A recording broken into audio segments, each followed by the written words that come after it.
name's David Walker. I was born in this house in 1929. It's the same house as my father was born in. I've lived here all my life, in Chew Magna. Well, my name is Sheila Walker, and I came to live in Chew Magna in 1951 when I married David. I wasn't far away then. I was just 3 miles across the water at Bishop Sutton, but of course there was no water then. They were just commencing the building of the lake. I'm Di Irch, and I came to Chew Magna when I was 6 months old, and I've lived here ever since. I lived in the cottages by the Queen's Arms, and then we just moved up to here when I got married. We had toilets that you put a bucket of water down the toilet, which was something, because lots of people still have bucket toilets. So these toilets that you actually could flush, but only yourselves, of course, by putting the bucket of water in, that was really quite good. Up against some of the cottages would still have had the bucket toilets, which got took in the river, I think. The first 9 years we were married, we lived in one of David's grandmother's cottages in Silver Street. We had no bathrooms. Very few houses had bathrooms, and the sewerage was put in 1962. I mean, it's amazing to think of that. And my second daughter was born in the cottage, and it was very nice having her at home, but there was no bathroom. If you can imagine, they wouldn't credit you could have a baby without the bathroom. And there was this row of cottages. There were 3 cottages, and the loos were along the front of the cottages, and there were 3 lined up round the sides, so you had quite a little hall. No washing machine, of course. I didn't have a washing machine when the children were small, and you didn't have disposable nappies. My name is Gladys Bunny. I came to Chew Magna in 1931. I was married at Chew Magna Church, and I lived here ever since. We lived in a thatch. We had tubs to catch the water. The trouble was, the thatch on the roof was so old, but the water was brown with the old thatch, so you couldn't use it for washing. And they had a well there, and we had to, we used to let the bucket down to the well and bring up, and you drink the water. But then one day we went to bring the bucket up, and there was a great big fluffy floating ball, and that was where a big toad or something had fallen in, and it was all decomposed, and it had whiskers, you know, great long whiskers on.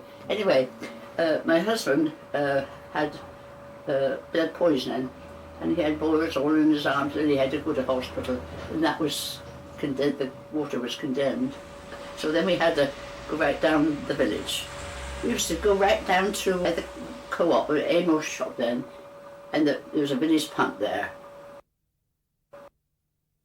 Some of the cottages have gone, of course, down by the church hall. That was in the 1920s, earth floors and that sort of thing. So there were some very poor people who lived in one of these cottages. You had a tough life because you didn't have electricity. Because electricity came in when I was born. Well, soon after I was born. Bishop Sutton. But we didn't have water. You had to fetch the water. And if you lived in one of these cottages on washing day, you had to go to the coal house and get the coal. You had to go to the well and get the water. You had to light the copper at the back of the cottage. You had to pump the washing up and down. And you didn't have time to go off playing badminton or squash or golf or anything like that. Once we had the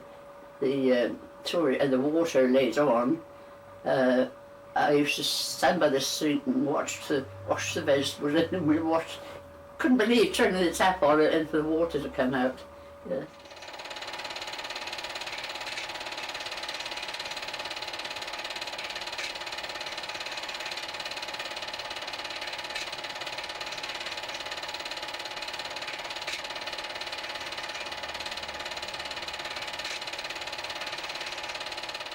My name is Pat Gallop. I was born in 1936 in this very cottage, in the upstairs room, which I still use as my bedroom. Hertford Square, Chew Magna.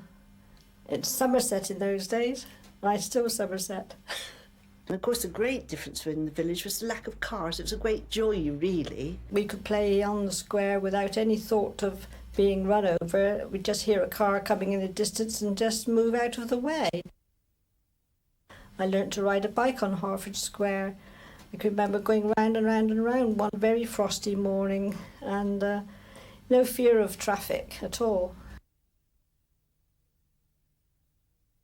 But I can remember our neighbours were the first one, Mr. and Mrs. Marsh, and they had lots of children, and they had the first car around us, and they made it up. It was an old motorbike or something, and a box-looking thing on. And we all used to love to go in this for little rides in this car. My daughter, from the age of 4, could walk from Silver Street, or the age of 3.5, she would walk from Silver Street, having been told to take very great care, stepping from the pavement across to another one, and she would come out to see her grandmother, and I had no fears at all.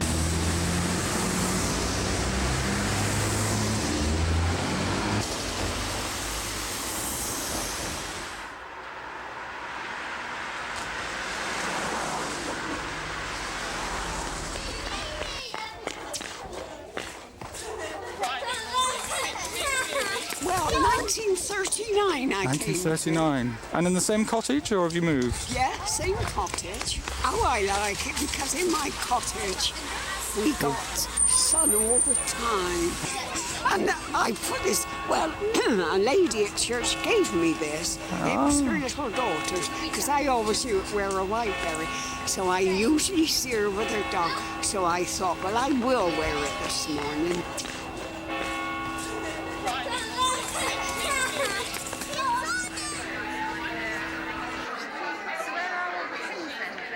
They've gone straight into all the baskets along the side.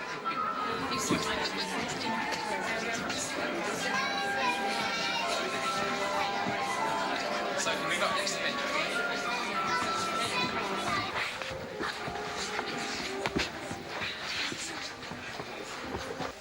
Good morning, children.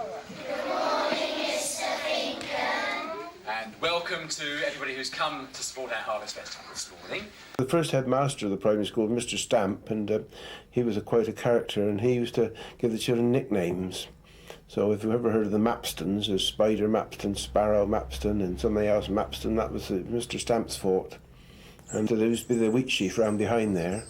And at playtime, Mrs. Bright would come out and a pint of beer would come up over the back wall of the school. Gerald Young, manager of the Radstock Co-op Society Limited. I was born and bred in Chewstoke in 1943. Left Chewstoke Primary School. From then, we went to Chew Magna, secondary modern then it was in them days. So came into Chew Magna then.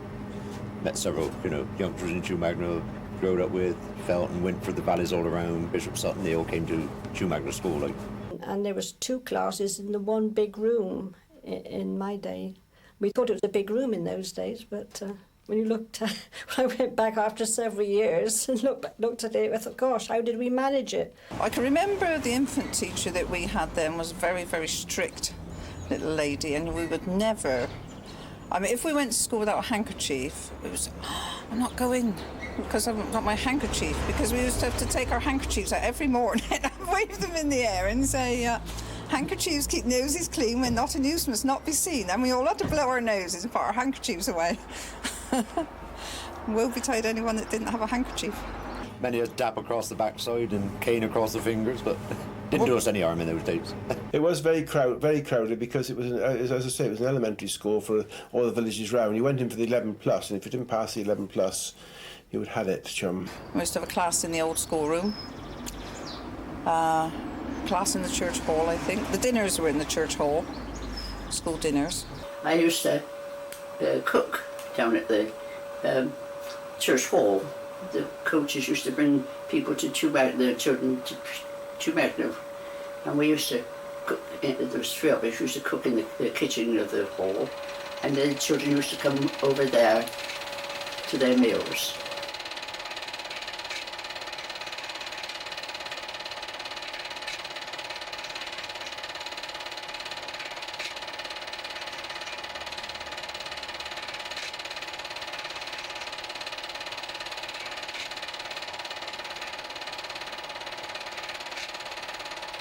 They used to have air raid practices, and then they had some shelters there in case we got bombed, and they thought that was a bad idea because the shelters fell in. So then they used to disperse the children. So the idea being that you didn't kill them all at once, you see. The decoy lights were on Maysnow, and they used to light them up at night to keep the bombs off of Bristol. And we used to get all the end droppings here, you know, because they thought it was Bristol burning. And of course they bought all incendiary bombs, and of course imagine living in a thatched cottage with incendiary bombs. But we used to go down into the cellars of the beaches. My dispersal point was the Queen's Arms, because my friend lived at the Queen's Arms, so when they had this siren thing, I used to disappear to the Queen's Arms. I still go to the Queen's Arms. must have influenced me, I think.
My name's Terence William Hillard, and I've been doing the road sweeping for 3 years, and I enjoy every moment of it. You've got a job to get between the cars and that when you're sweeping that. I get dogs, bottles, anything what comes off cars, up with, you know, the hubs off the cars. I got a collection if anybody wants to buy it. Well, if the people with the dogs, if they could pick up the dog's muck, I tackle one or two of them and I say, it's not my dog, but it must be somebody's dog. But soon you pick it up, and then you get another dog come through. The people are friendly. I get a few cups of tea here and there, you know. Tatters and Lee, they generally make me one. And the butcher, I can't grumble. It's Friday. Gerald's at the co-op dispensing good cheer. The smell of freshly delivered bread is at the bakehouse. Got that, indeed. And it looks like it's almost 10 o'clock. All right, you lot, settle down now. We're nearly ready.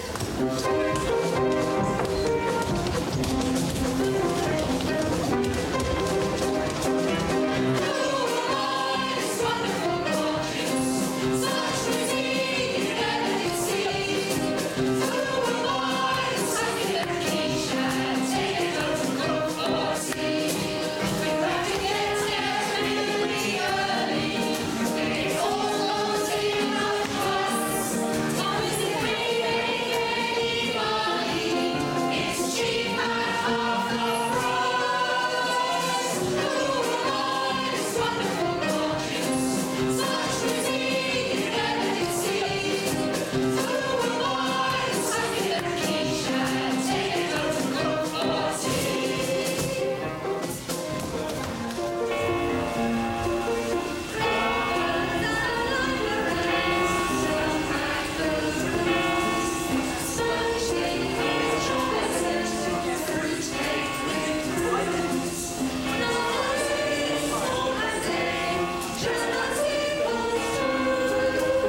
and we had a shop next door, a grocer's shop, which was started by my father, well, my great aunt actually, in about the turn of the century or before then. And my father, he took on the shop by accident, and then I took it on in 1942, and we had it for about 40 years. And it was jolly hard work. And David was always at his post on the bacon counter or cooked meats. They used to specialise in cooked meat. He used to cook his gammons and home cooking. It was beautiful. And cheeses were good. I think they got them from Chew Magna, but they were noted for the cheeses and their hams. But we had all the amenities here that we needed. There was a grocer's shop where the children are now, the play school. The Amore stores. Oh, where you got the sugar and butter or weighed. And of course packaging, there was very little packaging because it was in the 50s that we hadn't really recovered from the last war, and so things weren't packed very much. We had greaseproof paper for bacon and ham and bags, but biscuits came in big square tins and they were weighed out. Sometimes they were broken, so you sold broken biscuits cheaper. And of course, sometimes when you got down the bottom of the tin, they were getting a little bit stale. Nothing was dated, so you had a vague idea of how long it was there, but there certainly wasn't any food poisoning. I don't suppose you'll smell it in shops now, like the cheese and all the assorted smells that you would get from open goods, like, you know, from things that were not packaged.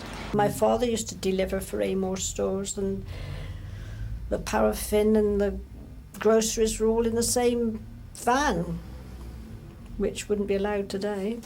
Next door to where we are was Mrs. Hobbs, was in the shop then, and she sold everything, I think, for your clothes and wool and all those kind of things.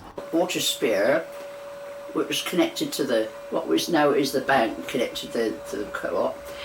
He lived in the cottage there, but he was the village blacksmith. I watched Mr. Spear, the smithy, shoeing the horses, as well as being a farrier. Of course, he would mend pieces that were brought in by the farmers. He had a window looked out onto the street, and he was often working there at the window. Oh yes, that was our treat, to go and watch the blacksmith shoeing horses. But in his one room, it was the telephone exchange. Also, outside his cottage, or more on the square, there used to be a weighing machine, big enough for a lorry to pull on and that sort of thing. And on the side was a hut, and in the hut there was a scales, and he used to come out and weigh the machine and write them a ticket. In my time, there were lots of shops. There was the corner shop, Amore stores, Walker stores, Mrs. Hobbs, which was called Hutchings, and the post office, which was Mr. Ward. And the butchers, of course. That was at the top of the high street.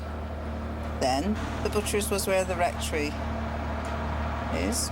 And the bakers, Dander's the bakers. The bakehouse used to actually bake the bread there and come round and deliver it. And on Saturdays they always made cakes, sponge cakes with icing on and things like that. They used to bring round to the door. Mrs. Fitzgerald's, in that day it was Hutchins. The corner shop, sweet shop. The corner shop, that was a sweet shop.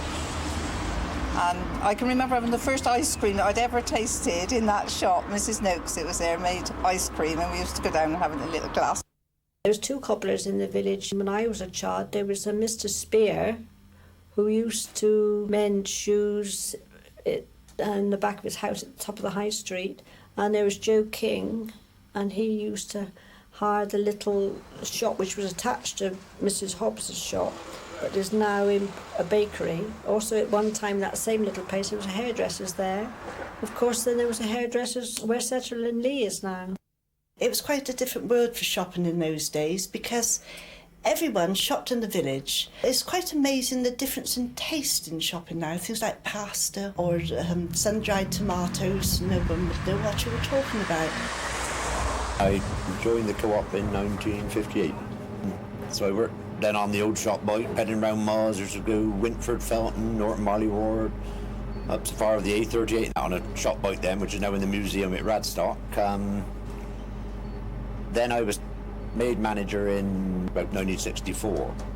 the shop then would be across that area, so 5 people in the shop, and it was all we had to get the groceries 4 people out. So that would have been the size of the shop, just running across that angle there. We were the first to have a freezer in the village.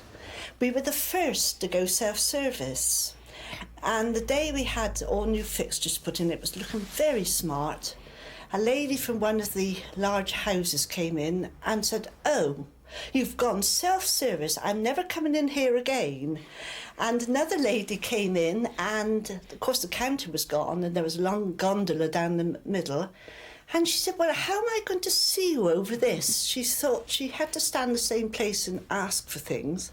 So it caused quite a bit of confusion, but we thought we had to progress. We did progress in our younger days. We did a lot of work. In touch with it, it started building up, and, you know, here we are. We under now an enlargement now, so hopefully for the millennium it should be a nice big store, like. So touch with it, it sort of growed under me, like, you know. We're not sorry to bring that shop, have we? Life's very interesting since. We miss seeing the people, but we feel grateful that it gave us the opportunity to get to know so many people. I think that's what it did. As I said, I never intended to do a shop at all. Had no thought of it, but I did get involved. Of course, I did, it was good in that way. But it was a lot of hard work for not very profitable returns, I'm afraid, as the years went by and shopping habits changed. In 1939, to meet the ever-increasing demands for water, parliamentary powers were obtained to construct Chew Valley Lake, a reservoir of 4,500 million gallons capacity. The outbreak of war in September of that year made the deferment of the scheme inevitable, and it was not until 1950 that the company obtained permission to embark upon construction. The total cost of the lake and its ancillary works was about £1.75 million. On this fine April morning, villagers from the 5 parishes adjoining the lake are early in their reserved stand, and on every side there exists that warm friendliness which is always so evident during a visit from Her Majesty. When the Queen came to Chew Magna, it was a big day for everyone. We had bunting and garlands and what have you all down through the village. The arches that were made, my cousin designed, and there was one at Wintford Road, the top of the High Street on the junction with Chew Stoke Road, and one on Tunbridge Road as you're going out of the village. They painted egg boxes with greenery all round, and they were put onto the scaffolding. They were quite impressive, really. And the children had a maypole on the triangle outside the Westminster Bank.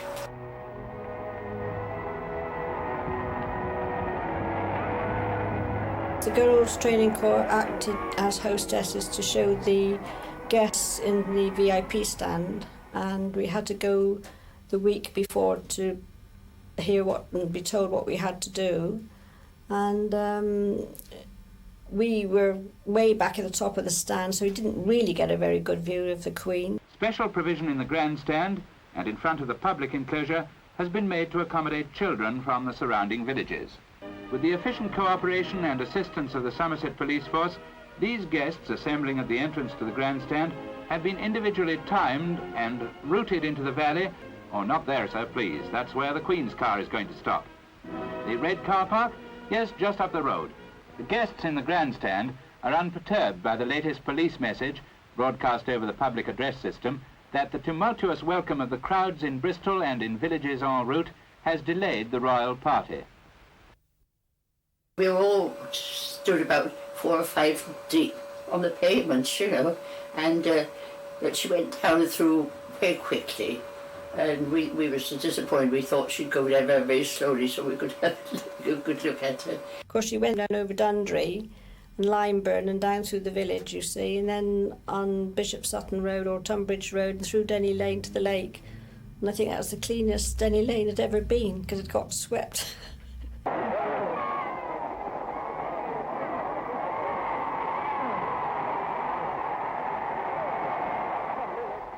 I'm very glad, Mr. Chairman, to be here today with my husband, and I thank you for the warmth of the welcome with which we have been received. I just remember the Queen looking very, very tiny. And when everywhere, she always looked quite a big person. I thought, oh, she's really, really tiny and very ordinary looking, you know, which to us that were teenage girls at the time. So we only saw the back of the Queen and the Duke. Much good agricultural land has been given up for the work, but I hope that the wider distribution of water, which the lake has made possible, will help more farmers and farm workers to raise their production to the utmost. I congratulate all those who have had a share in the conception, planning and building of the Chew Valley Reservoir, which it now gives me great pleasure to inaugurate. On the north face, nearest the road over the dam, a bronze plaque commemorating this historic occasion. As the royal party leaves for Woodford Lodge, the royal standard is hauled down.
There's 90 guests at the wedding here today. There is a reason why we got married at 12 o'clock midday today, because so many of Philip's family are in farming and they have to get back for milking between 3 and 4 this afternoon. When we get to the church gates, I expect the children from the village will have tied the gates, and we have to throw pennies over the gates until they open the gates and let us go through. This is a very old tradition that happens in the Chew Valley area.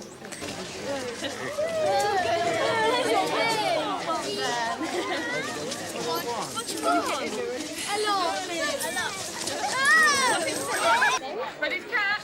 It's chocolate, it's not real. Don't let her out. Whoa! It's the war.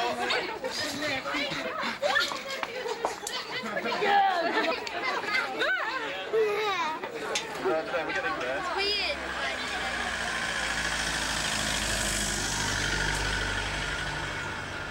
There's a one-man gasworks. That was opposite the school.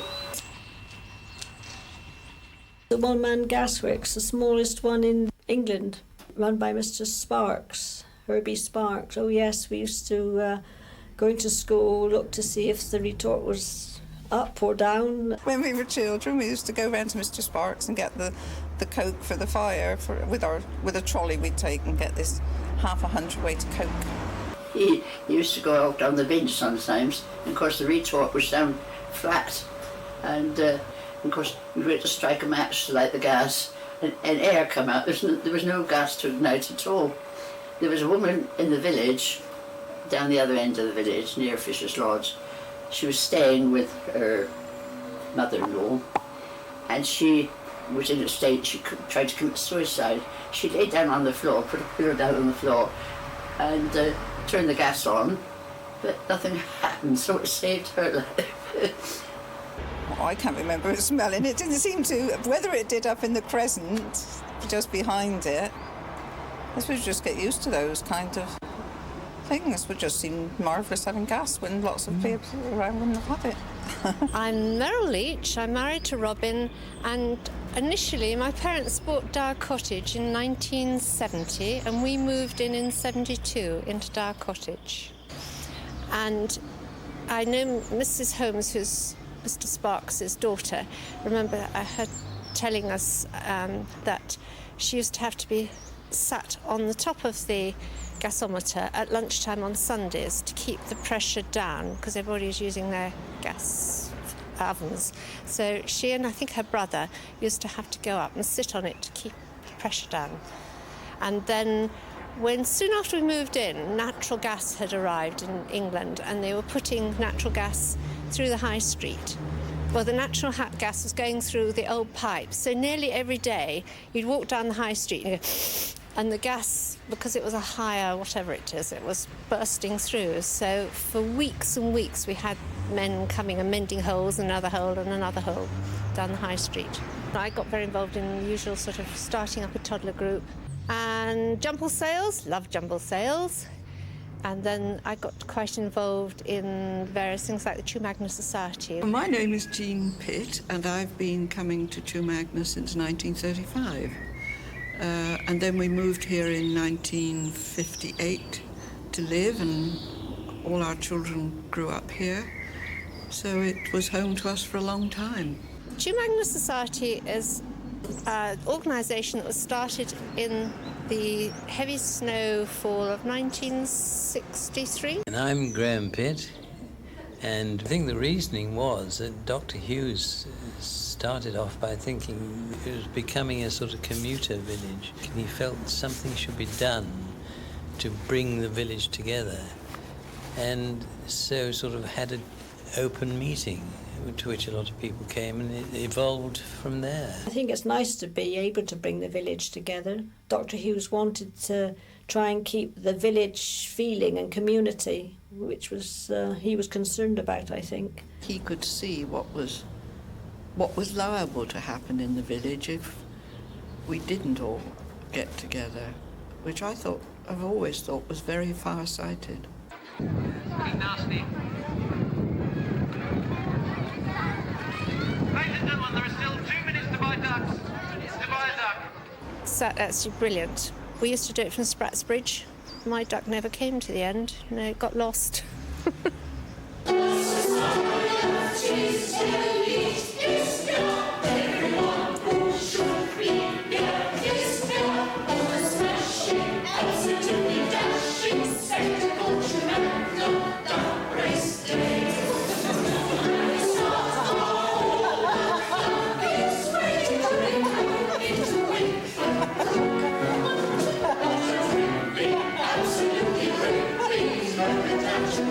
No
each year Chew Magna Society organised the Harvest Supper. I remember Mr. Pitt, Jean Pitt's husband, coming to see me. We were all having breakfast, and I felt terribly honoured because he came and asked if I could join the society. And I joined for about 4 years, organising things like the fete. I was asked to go on the committee when it started, and the very first one was a very wet one, and it was enough rain to put anybody off for good. I remember driving a lorry in it with a float on the back, and it rained and it rained and it rained, and I don't remember seeing anything except the windscreen wipers and the back of the float in front. I'm Kate Daintith, and arriving in this village from Bristol, where we'd been living on a large estate with a 6-month-old baby, we just couldn't believe our luck when we arrived in this brilliant place with lots of people being very friendly to us. I'm John Daintith. We've been in this village, 24 years? As soon as we arrived in this village, we were told about this wonderful summer fair, and very foolishly we launched into it with gay abandon and sort of got totally hooked and seem to have stayed with it ever since. They used to all go up to Broadcroft, and then there was one parade all down through the village with a little band of some sort on the front, and you'd get all these, nothing but 10 or 12 floats. And then all the children in fancy dress. It was a great day. Everyone took part. The drama group, the Wives Club, the primary school, the Browners, they would all have their floats. And everyone became involved in it. I remember decorating somebody's lorry, and we dressed it up as pound coins or something, Raw Britannia, something like that. Well, no, not pound coins, it'd been pound notes in those days. And everybody paraded through and ended up, in those days, down in a field down in Flowers Farm. People worked for weeks on them. The Women's Institute and the Youth Club and the Cricket Club.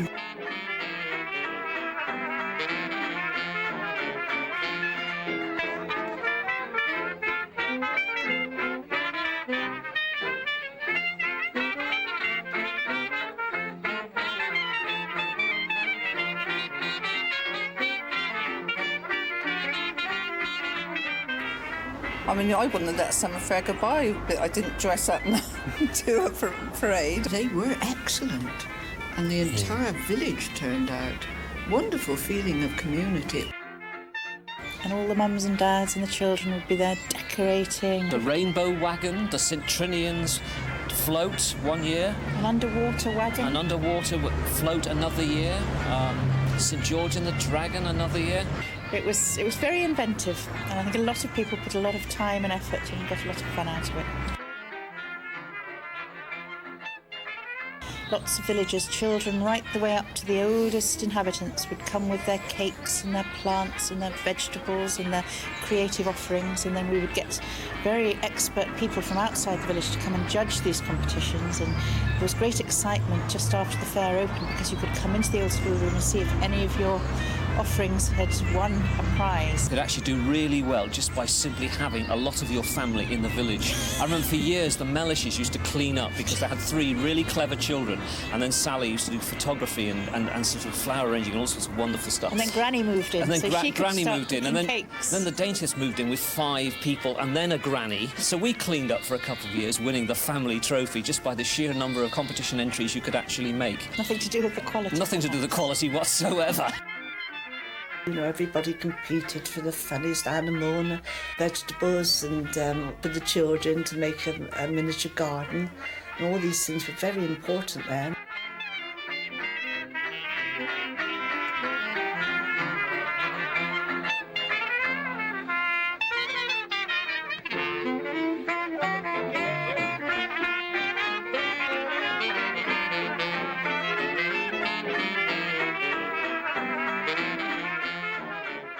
Sadly, one year there was a fete, and an aeroplane decided to come over, fly over somebody from the village. I was chairman. Nobody knew anything about it.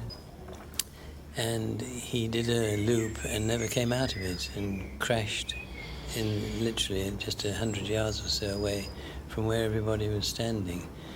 And that really was, you know, put a complete dampener on the whole event for the afternoon. Tragic. It was very tragic. And so we stopped having the fair down in Flowers Field.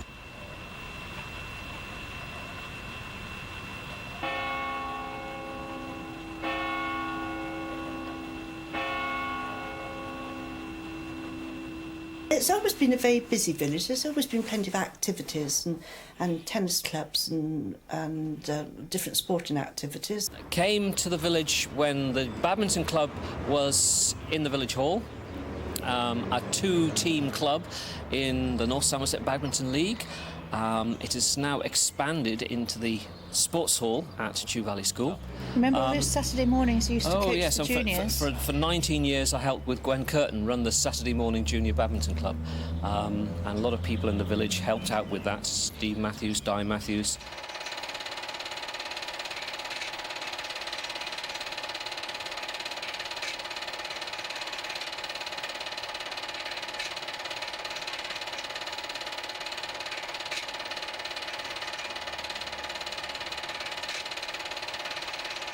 Played football for Chew Magna for, I suppose, about 8 years.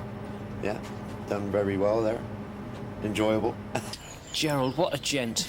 I really got to know Gerald for the first time when Chew Magna Cricket Club got to the final of the Junior Somerset Cup.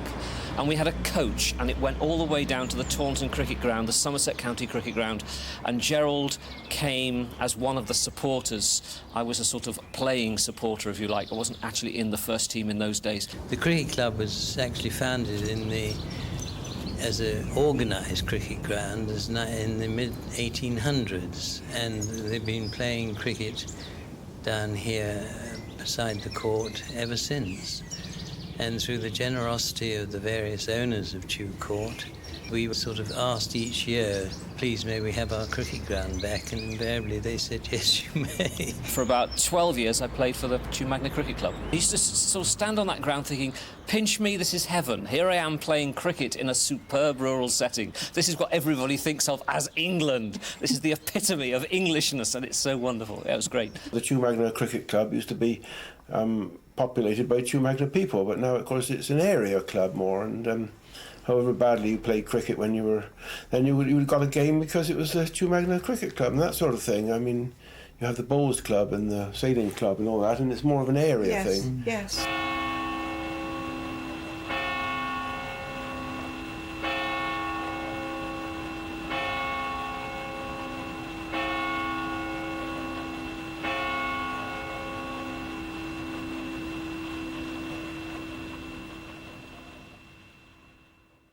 And I can remember looking out of the bedroom window across Harford Square, and it was just covered in water from the volume of rain that fell from the skies, and it was gushing down the high streets and round the corner. The new houses at Streamleys were being built, and in the orchard there, and the force of the water, big logs and big branches of trees were lodged up in the bedroom of these houses. The houses weren't lived in up then. My son lived just on the edge of it. My daughter-in-law had gone away for the day on an outing, an institute out or something, and left him with the two boys. And so he came up here in the evening and said, Mum, he said, you must have the two children. He said, the flood, the water's coming out terrible. He said, I dread to think what's going to happen in Chew Magna tonight.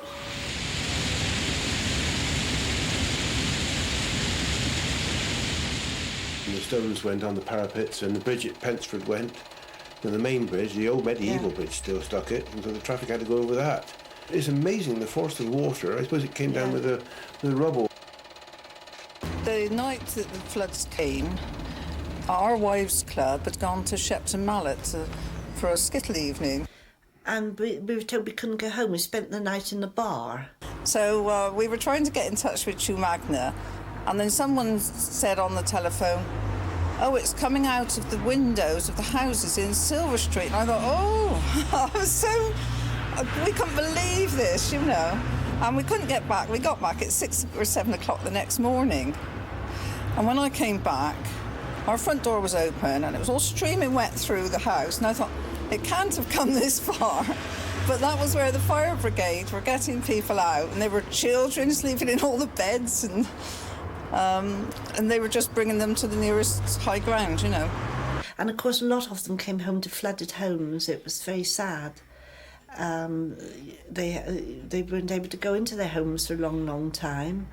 And dramatic stories of their children being rescued. And when she went down there after the storm and the water was gone, it was right up in the branches of the trees. I know one of the old people's bungalows, the firemen went there to clear it out, and they said, oh, someone's cleared yours out, and she said, no, it's gone, everything out of the house. Well, it just gone out the window with all the floods, yeah.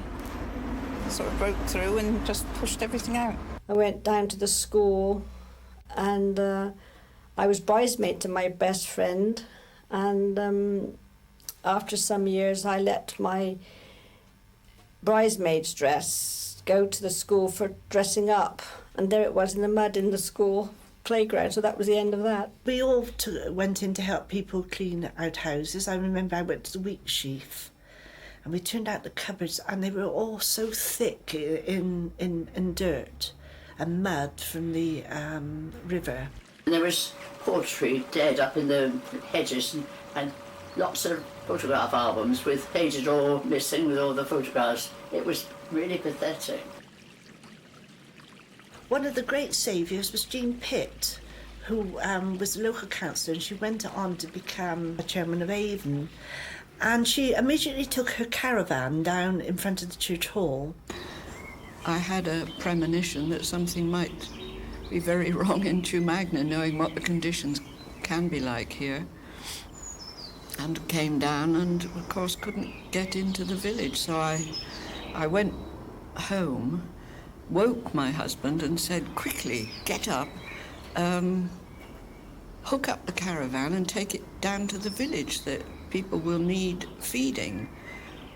And I know that he thought I was having a bad dream. And she wore a red scarf so that everyone could identify her straight away. And she and her husband, Graham, stayed down there for 3 days, making teas, anything else that anyone who couldn't cook, they would warm up soup and take them meals. And she worked so hard. I went to each shop in the village and said, without any authorisation whatsoever, if I send someone with a slip of paper signed by me, will you please supply it and the council will pay for it? And they did. I was working at the time in what was Hutchins's shop then for Mr. and Mrs. Sinclair, who'd just bought the business, and they'd only been there about a couple of months.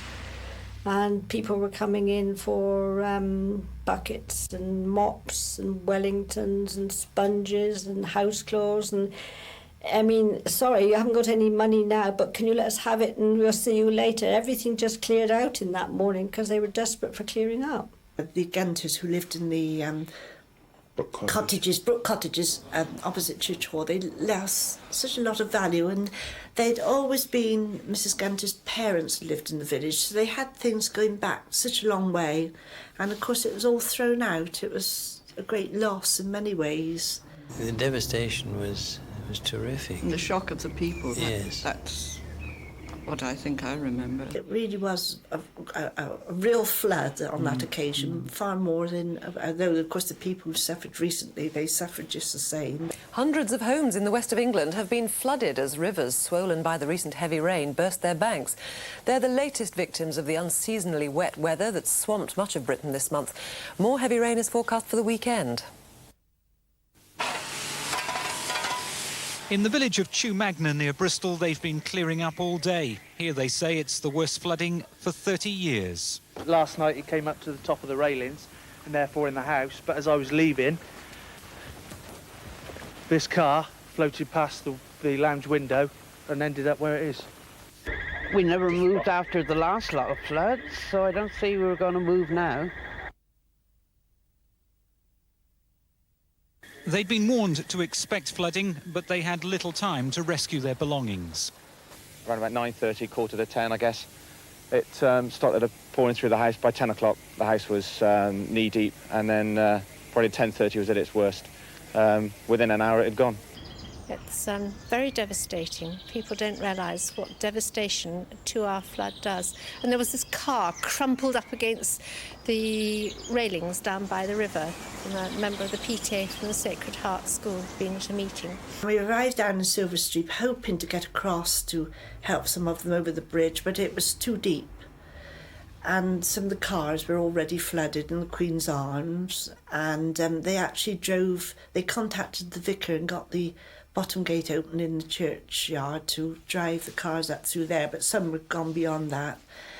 And then the water suddenly went down, which it seems to, when they do something at the weir, there's always an argument about this, but it's just like a plug being pulled out. But even so, of course, about 14 of the houses were very badly flooded. Of course, the trouble is, they have built on places that in the 1950s they were told they could never ever build there because they were on the floodplain. I don't think you'll ever be able to say that Chew Magna won't be flooded, but because it's a natural basin.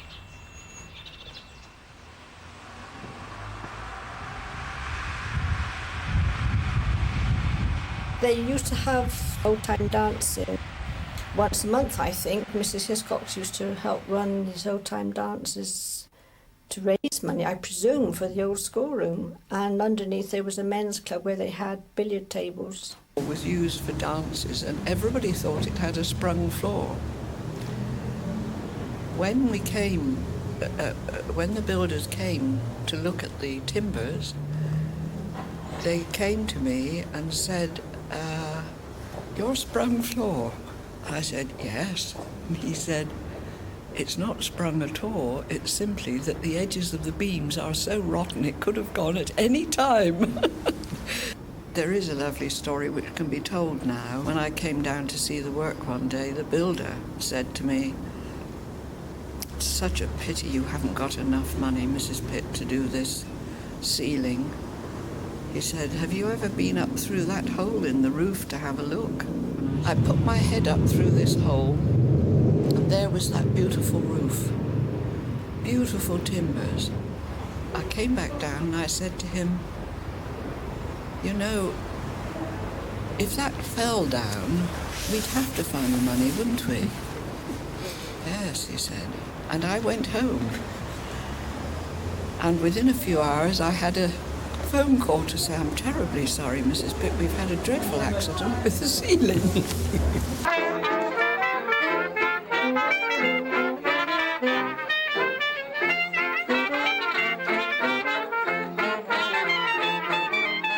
But the old schoolroom claim to fame is that Acadel played here. Unfortunately, we didn't appreciate him at the time and took him to leave from making too much noise. Nothing personal, Acker. It still happens today where we have a good band. Anyhow, to make amends, we've asked him to come back today. When we turned him out, we didn't realise that he was going to become Somerset and Pentford's most famous son. I'm delighted that he agreed to come along after the ill treatment you had from you. I'll ask you to cut the ribbon, I think. Yes, please. Where'd you cut it? On this side? Yes. Right in I should hold it. Mm-hmm.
Back in them old days, when my children were younger, we used to have sort of village concerts, village plays, which were quite big affairs. There was a very keen dramatic society, and they get the children involved as well, as we do now. We seem to have an awful lot of people who knew exactly what they were supposed to be doing in lighting, production, costumes, scenery, and there again it was an all-round effort.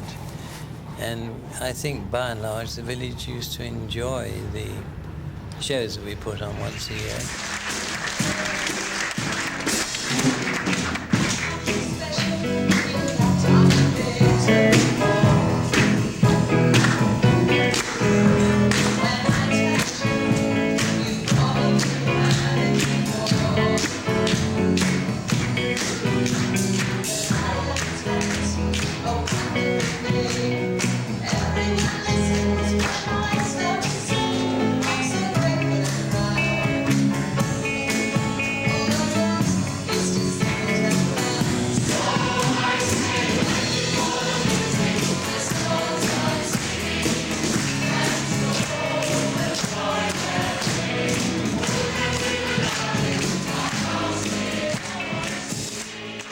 Well, it was Myrtle this year. Myrtle, the dodgy gossip. Brilliant. There's somebody called Kate Daintiff, who you'll hear about, who writes these sort of plays based on Shakespeare. So I did write a pantomime and a couple of shows, and it's just been the best fun. It's been very, very good, and inevitably people have come forward who are truly talented, people who you might not think could have sung or danced or whatever. I'm a props lady mainly. Very good at making chickens. I'm very good at helping out, creating something out of nothing. So many people get involved. I mean, when I looked around at who was actually doing stuff, people setting up the bar, people setting up the lights, people building scenery, people on stage, people sorting costumes. We must have had, I reckon, about 70, 80, 90 people beavering away to produce this marvellous piece of village theatre. And I think that is what it's about, mass involvement and a lot of fun.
A very bad winter of 1947 when the school had to close. Of course, there was no road clearance in those days, and there was very deep ruts on Harvard Square, and where it would freeze so hard. and you could hear the occasional car going across, and they had to stay in the same ruts, and they were crunching away. It was very, very severe winter, that one. In fact, I can remember the glass of water by the side of my bed frozen when I woke up one morning. No central heating in those days. And of course, 63 we had quite a fall. It started on the Boxing Day, and I know in the shelter parts of our garden, the last little bit of snow under the hedges didn't go until the beginning of May. It was really quite extraordinary. In 1963, the pavements were covered from Boxing Day it started, and it went on until March. I can remember it well because my son, the youngest child, was a baby, and by the time the snow cleared on the pavements, you couldn't go very far. He was too big to go in the pram, and it was a great disappointment to me because I loved pushing the pram. Everybody pushed prams in those days, they don't now. When it snows, people would walk from Chew Stoke to get their papers, and everybody chatted, and it took on another air of, I don't know, magic, I suppose. There was a great feeling of community then because everyone walked from outlying villages to get stocked up in Chew Magna, and you would have all these people walking up and down the village street, and of course everybody stopped to chat. It was a special sort of atmosphere.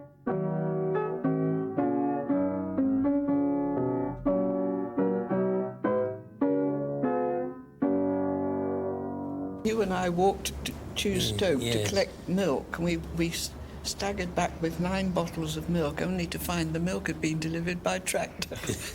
I used to go round the break, to the field round the break, because there was a nice slope down to the river there, and they used to have all make-up toboggans, like tin trays and all that sort of thing, and come home, the seat of their trousers out or something, but they enjoyed it.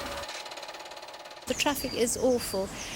And I'm afraid to say a lot of the traffic is village people who actually don't walk very far. A lot of parents are inclined to drive their children to school.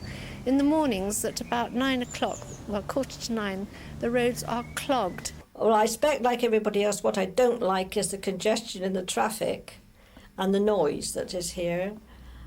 But I think it's a wonderful valley, very beautiful valley, and it's, I think, just nice for the sake of the countryside, and you're not too way out in the country, and you're near the town if you want to go to Bristol or Bath or anywhere. But that's my main liking of it, is that it's a beautiful valley. I mean, it's changed, yes, it's altered, it's different, Yes. It's bound to be different because people don't work here now. I mean, there's a lot of trades in the village, like the coal mines and the this, that and the other. And saddlers, we used to have a saddlers down here and all that, but it's changed, that's inevitable, but I don't think it's deteriorated. We're sorry not to know everyone, I think. Oh, that's I think that's what we miss. Yeah, well, but that's inevitable, as you say. Firms move people around more, don't they? Yeah. Having a school and having a shop and having a bank and having the doctors and I mean... Being able to walk to live in the village and having all the services. Yes. Lovely surroundings. And you go down the street to the shop, the post office or what have you, and you meet somebody and you exchange information or exchange views or exchange. I think that's very valuable. Yeah, and we're too rooted to move anywhere else, and we feel we know so many people round. I mean, I'm sure if we moved years ago, we'd find other nice places to live. Of course we would have, but we've got too rooted, and so we enjoy knowing a lot of people around, and we always feel a bit sorry we don't get to know everyone, but you can't today because people move around so much. And I'd like a few more shops again. We've lost several shops, and it would be nice. We've got the Moon Dance, but it would be nice if we could have a few more shops again. Not quite so many estate agents. Well, I'm optimistic. I believe very deeply that people will put up with things for so long, and I've no doubt they will deal with the problems.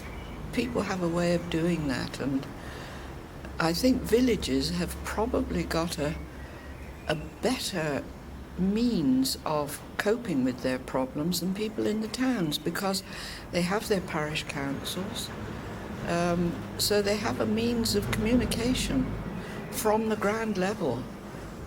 I just hope they will continue to use it and guard it and don't let it slip away. The people always have been pretty super, always risen to every occasion. But the countryside is still around, which is another good thing. The cricket field is still there, I'm glad to say, and the court and some of the lovely buildings in the village.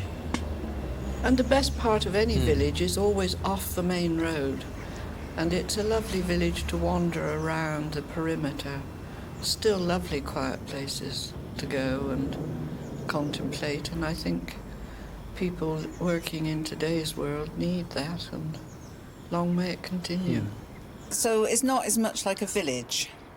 And I know there's lots of people try to make it like a village still, but because there are lots of people that just want to live here and not really join in the village.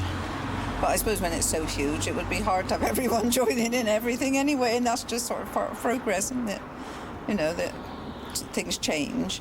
And if you've lived in a village a long time, I think you're never going to think it's as nice now as it was when you were growing up in it, and I think that would happen anywhere, really. But it's still quite a nice village. I think so. I just feel part of the place somehow. I think, you know, if you arrive and feel right here, and if you're prepared, you know, if you want to give a bit, you just get so much back. We very seriously thought of moving about 5 years ago when my parents had both died, and we were no longer based sort of to have to look after elderly parents. And we looked around and thought, yes, we might move to Bath, yes, we might move to so-and-so. And then we thought, well, no, there wouldn't be a Sheila Walker arriving on difficult days with a bowl of stew, or a Mrs. Dalrymple rushing up offering to do something, or anything like that. And it's the people in the village, definitely, that I like about it. We may have had a hard day's work in the fields, but let's face it, we couldn't do our work in more beautiful surroundings.